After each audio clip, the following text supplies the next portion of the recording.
So, meron kang local, meron ding geopolitical. Okay. So, nakikita niyo yung mga accusations nila, di ba? Yung sinabi, yung ito, yung mga pro-China, ganyan, etc. So, I'm gonna show you what happened sa Ukraine about 1 year before nagkaroon ng gera. Nireport to ng Al Jazeera a year before the Ukraine-Russia war. So ngayon, anong ginawa ni Zelensky?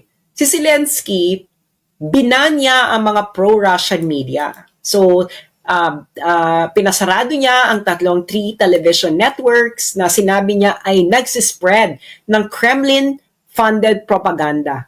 A development the US has reprimanded. So, ibig sabihin, nagalit pa yung EU noon, February 2021, sa ginawa ni Zelensky. Siyempre, afterwards, hindi na nagalit ang EU. Pero una, nagalit sila. Char. So, ngayon, palitan nyo lang. 'Di ba? Palitan nyo lang yung Kremlin ng Kremlin is the capital of Russia, capital ng Russia. Kremlin is the seat of power of Russia. So palitan mo lang yung Kremlin ng what? CPC.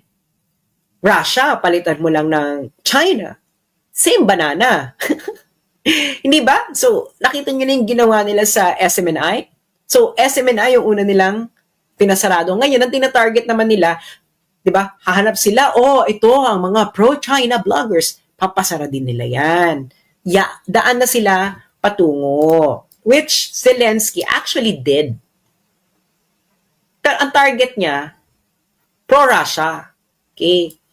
So ngayon, nangyayari na rin sa atin. Kaya ang sinasabi, tagal ko na ang sinasabi na we're going to be the next Ukraine. Kung hindi kayo magising. Kung hindi kayo magising, sinasabi sa inyo, hindi ito biro, hindi ito nadadaan sa dasal. Bakit? Sinasabi nila, hindi naman pro-war si Donald Trump. Yeah, as a person, hindi siya pro-war. Pero sa United States, hindi lang po presidente ang gumagawa ng desisyon. Kahit ayaw mo ng gera, the deep state, yung tinatawag nilang deep state sa US, can actually force a US president to go to war. Sinasabi ko na sa inyo, yung mga false flag, kahit ayaw na presidente ng US president na pumunta ng gera, ang gagawin ng deep state, gagawa sila ng paraan para yung US president is maggawa ng gera. So, you have to understand kung nasaan na tayong part ng history ng mundo. Okay? May parating pina-flash na quote card ang News 5, yung Mogato. Siya yan behind dyan sa Internews, si Mogato. So USAID, di ba? Nirelease to ng August 2024. Ano ngayon ang agenda nitong report na to? So yung kanina 2023, nirelease ng June 2023. Ito yung pinakabago. Ni-release ito ng August 2024. So, sino ang nag-funding? United States Agency for International Development. Ang eksena ngayon dyan, okay. Pupunta ngayon tayo sa eto na, Pro Duterte's social media accounts. Okay. Siyempre, ako na naman, no? I don't know if you remember this tweet ni President Donald Trump. Sabi niya, nung December 1, 2024, the idea that the BRICS countries are trying to move away from the dollar while we stand by and watch is over. We require a commitment from these countries that they will neither create a new BRICS currency nor back any other currency to replace the mighty US dollar, or they will face 100% tariffs and should expect to say goodbye to selling into the wonderful US economy. They can go find another sucker. There is no chance that the BRICS will replace the US dollar in international trade, and any country that tries should wave goodbye to America. So ano na-notice nyo dito? Sa tweet na to ni President Trump noong December 2024, alam niya kung ano nangyayari sa mundo. Ibig sabihin ng de-dollarization po, yung mga countries po, they are replacing the dollar as the currency of their trade.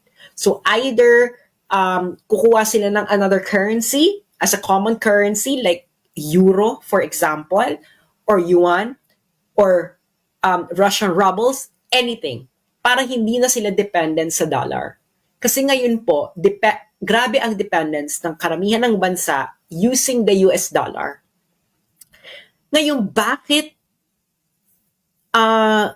malaking issue to sa United States? Kasi, ang US dollar po, yung US dollar, print ang US dollar. Pero sa napupunta yung pera? Napupunta ito sa labas. Kasi nga siya yung ginagamit na currency Currency for international trade.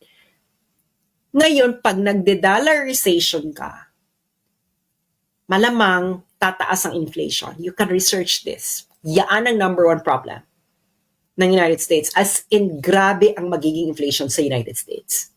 As in, panggulo level. Kaya concern si Donald Trump. Pero pag nakita mo dito, ang tactic lang ni Donald Trump, tariff. Kasi yun yung ano niya Siguro yan na yung pinaka hard approach niya. Imbes na makipag-gera boom siya, tariff na lang. Pero until what point? Paano kung hindi ma-achieve na mapigilan yung de-dollarization sa pamamagitan ng tariff lang? So you go to the next level. Which is what? Another Ukraine. Why? Why you need another Ukraine? Kasi kailangan, gusto mo nang magkaroon ng hardball negotiations. And you can only do hardball negotiation to stop something like this through peace deals. Because peace deals create a new order. No? Lalo if you would like to favor yourself. Hindi, China and the United States, hindi sila direktang maggaganyanan. Why? Because they are both nuclear powers. Kita mo yung Russia and US. Or NATO and Russia. Sila ba ang direktang nagganyanan? No. Gumamit sila ng proxy. Kasi hindi nga sila pwedeng magkasagapaan dahil ubos ang mga cities nila because it's going to be a nuclear war kung sila mismo. So gagawin ang mangyayari, proxy. So sino ang proxy sa Europe? Ukraine. Sino ngayon ang proxy sa ating region? It's going to be the Philippines. Nakikita nyo na, di ba? Pinakita ko sa inyo yung nangyari sa Ukraine. Di ba? Kung anong unang mga ginagawa nila. At nakita nyo yung report ng National Endowment for Democracy na isang CIA funded. Sino yung target nila? So yun, friends, ang larger picture. This is beyond just what you are seeing. Okay? Hindi nyo to madadaan sa pamimim lang, pa-hashtag lang. We are facing a very dangerous time. Dahil tayo ang bala. Ngayon, sino yung mga gusto nilang tanggalin? Si Sara. So again, go to Substack.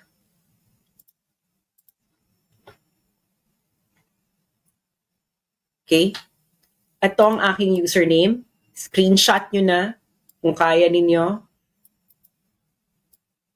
Substack.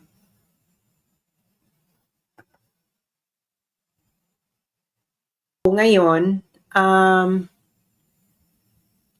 so ayun na nga.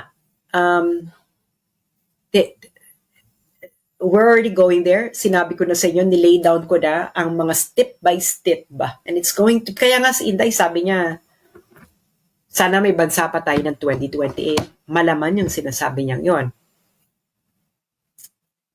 So, do not take this as a joke. This is not funny. You have to take this seriously. Bahala kayo kung ayaw ninyo. Bahala kayo kung mag last minute kayo. But I'm telling you, you have to study what happened in Ukraine.